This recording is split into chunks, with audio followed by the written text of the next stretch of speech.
So these 6 tips I'm about to explain to you helped me personally, and it may or may not help you depending on how your daily routines or your lifestyle is.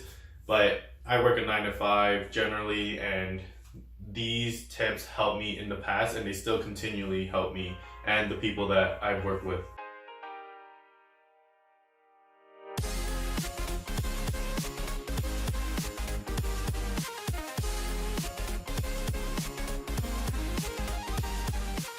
Alright, tip number 1 is drink more water. If you don't already, you gotta drink more water. Hydrate, you fool.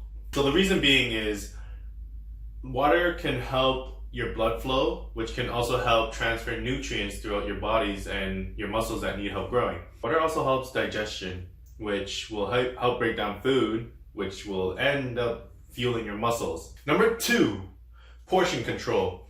I used to eat 3 large meals throughout the day, and that attributed to me being the heaviest I ever was in not a good sense. I also had really high blood pressure. So what I did from then, I didn't do any studying, but I just figured the less I ate, the better. But I spread those 3 large meals throughout 4 to 5 meals throughout the day. And what that did, without me knowing, is increase my metabolism and helped me get better energy throughout the day. I'm not saying this is the perfect way of dieting. Some people like to fast, some people like to do whatever. But this personally helped me a lot, and I think I lost about 15 to 20 pounds just doing this method. And I didn't eat necessarily cleaner. I just spread out my meals throughout the day and did that for a year, and it helped me a lot, and my blood pressure went down a lot. Number 3, eating slower. So this may sound kind of dumb to some people, but say if you're at a buffet and you're just eating a lot, you can eat you ate like 5 plates full and you're like, wow, I ate so much, but you'd feel like crap after. You just couldn't move and you'd lose so much energy. Reason being is your brain doesn't process how full you are until you've reached a point that you just don't like yourself anymore. So eating slower, you take smaller bites, eat slower throughout your meal. Don't rush it. Don't shovel it down. I personally have done that when I was younger. You gotta fight for your food because I got a big family. But yeah, once you start eating slower with chopsticks, spoon, whatever you have, your brain will begin to process that you're more full, and you'll know when to stop instead of feeling like crap after. Tip number 4. This is something I also did, but no one ever told me, and I guess, actually my mom told me, I just didn't listen. I didn't want to listen, but hopefully you guys are listening. Tip number 4 is timing. So this kind of adds on to the portion control throughout the day, but one of the biggest points of this is do not eat before bed. You don't want to stress out your stomach because your stomach's already working throughout the day. And there's other complications that could come from this, which is kind of a reflux. So if your stomach is full and the acid's just bouncing around and you go to sleep, the acid could come up through your throat, which is not very good at all. Many complications with that. So that's also a con to these pros lists. What I like to do is I'm doing it right now actually. So if it's kind of late, I would eat hummus and some veggies. And if I'm feeling fancy, some pita chips. Tip number 5. So this is called TEF, also known as thermic effect of foods.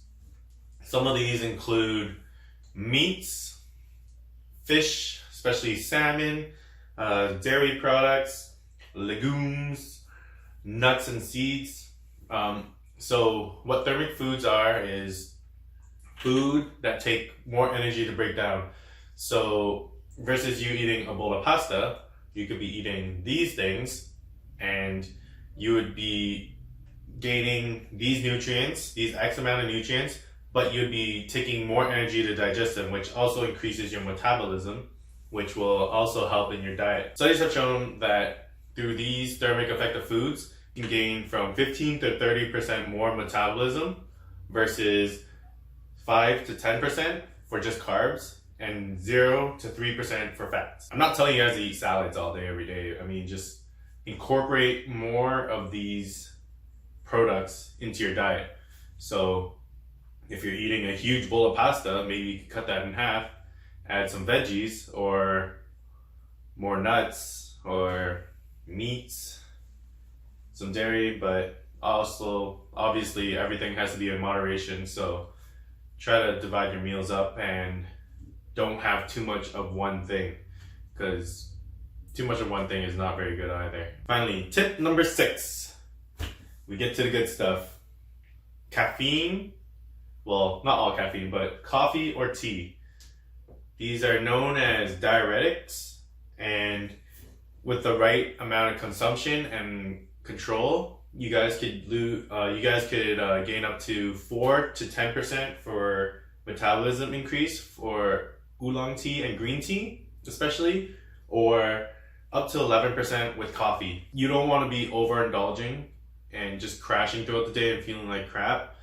You just kind of want to take a bit at a time and see how that goes and how that fluctuates with your energy levels, and then go from there. That also ties back into number 1. Caffeine also dehydrates you, so you also got to balance out with water.